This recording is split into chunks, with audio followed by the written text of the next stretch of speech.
I'm sorry. Kasi, nung nagkaroon ng crisis sa Spain, isa po ako sa mga teachers na natanggal doon. Kasi sabi nila, hindi naman daw talaga ako magaling. Hindi rin po ako nagkaroon ng MA kasi hindi rin po ako nabigyan ng scholarship grant. Wala po na natanggal ako sa eskwelahan. Nag-double job po. Para may magpadala sa'yo. Nagtrabaho ako bilang waitress.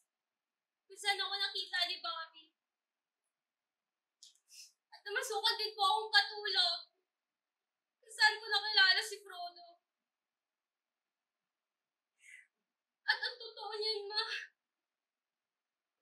nangutang pa ako para umuwi dito. I'm sorry, Ma. I'm sorry, Ma. I'm sorry.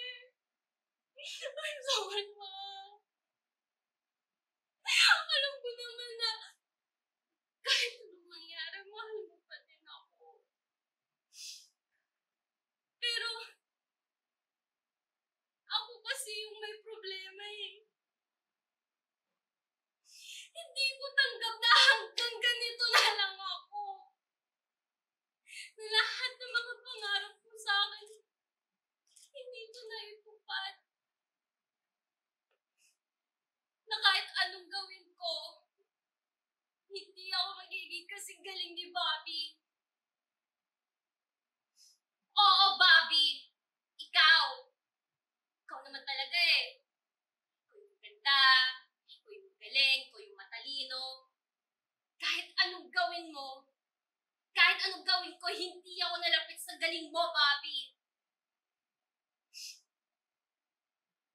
Mahal na mahal kita, Bobby.